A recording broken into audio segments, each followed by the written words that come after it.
Hello दोस्तों, welcome to my YouTube channel. और दोस्तों आज हम बात करेंगे इंजेक्शन टीटीसैफ के बारे में कि किस कंपनी का प्रोडक्ट है, पशुओं में किस किस कंडीशन में आप इस इंजेक्शन का यूज़ कर सकते हैं, पशुओं में इस इंजेक्शन को देने की डोज क्या है। तो दोस्तों इंजेक्शन टीटीसैफ के रिगार्डिंग पूरी जानकारी आपको इस वीडियो में मिल जाएगी। तो सबसे पहले जो दोस्त मेरे चैनल पे नए आए हैं उनसे रिक्वेस्ट है मेरे चैनल को सब्सक्राइब करें, वीडियो को लाइक करें और बेल आइकन का बटन जरूर दबाएं ताकि भविष्य में आने वाली हर वीडियो की नोटिफिकेशन दोस्तों आपको मिलती रहे। तो चलिए दोस्तों वीडियो शुरू करते हैं। दोस्तों इंजेक्शन टीटीसैफ टीटी केयर कंपनी का एक बहुत ही बेहतरीन प्रोडक्ट है। दोस्तों जब कभी भी आप इस इंजेक्शन का यूज़ पशुओं में करते हैं तो बहुत ही बेहतरीन रिजल्ट आपको इस इंजेक्शन के पशुओं में देखने को मिलते हैं। दोस्तों सबसे पहले बात अगर हम इस इंजेक्शन के अगर साल्ट की करें तो इस इंजेक्शन में जो साल्ट डाला गया है वो है सेफ्ट्रियोजोन। दोस्तों इंजेक्शन टीटीसैफ एक ब्रॉड स्पेक्ट्रम एंटीबायोटिक है जो कि पशुओं में ग्राम नेगेटिव बैक्टीरिया और ग्राम पॉजिटिव बैक्टीरिया दोनों बैक्टीरियल इन्फेक्शन को रोकने का काम करता है। दोस्तों अब बात करते हैं कि किस किस कंडीशन में आप इस इंजेक्शन का यूज़ पशुओं में कर सकते हैं।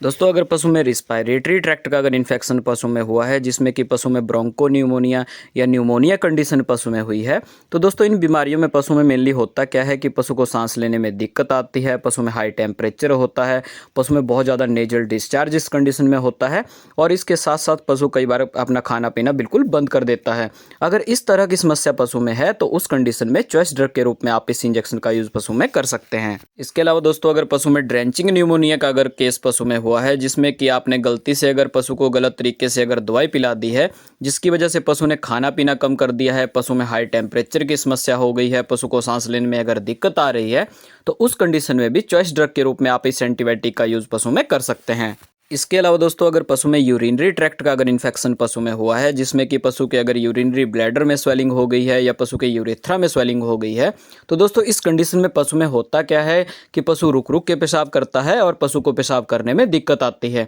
अगर इस तरह की समस्या पशु में है तो उस कंडीशन में भी चॉइस ड्रग के रूप में आप इस एंटीबायोटिक का यूज़ पशु में कर सकते हैं। इसके अलावा दोस्तों अगर पशु में मस्टाइटिस की दिक्कत हो गई है, पशु में थनैला रोग हो गया है, जिसमें कि पशु के अडर में या टीट में हैवी स्वेलिंग हो गई है, पशु के अडर में रेडनेस है, टीट में रेडनेस है, पशु थन या अडर से टच नहीं करने दे रहा है, तो उस कंडीशन में भी चॉइस ड्रग के रूप में आप इस एंटीबायोटिक का यूज़ पशु में कर सकते हैं। इसके अलावा दोस्तों अगर पशु में स्किन इन्फेक्शन या सॉफ्ट टिश्यू इन्फेक्शन पशु में हुआ है, जिसमें कि पशु की स्किन के ऊपर नोड्यूल्स बन रहे हैं और उनसे बार बार पस निकल रही है, तो उस कंडीशन में भी चॉइस ड्रग के रूप में आप इस एंटीबायोटिक का यूज़ पशु में कर सकते हैं। इसके अलावा दोस्तों अगर किसी अननोन ओरिजिन की वजह से पशु में अगर हाई टेम्परेचर की समस्या पशु में है, पशु में पायरेक्सिया का अगर केस हो गया है, तो उस कंडीशन में भी चॉइस ड्रग के रूप में आप इस एंटीबायोटिक का यूज़ पशु में कर सकते हैं। इसके अलावा दोस्तों अगर पशु में स्टोमाटाइटिस कंडीशन पशु में हो गई है कि पशु को खाने पीने में दिक्कत हो रही है, पशु के मुंह से ब्लीडिंग हो रही है, तो उस कंडीशन में भी चॉइस ड्रग के रूप में आप इस एंटीबायोटिक का यूज़ पशु में कर सकते हैं। इसके अलावा दोस्तों कई बार पशुओं के कान से बदबूदार पस आना शुरू हो जाती है।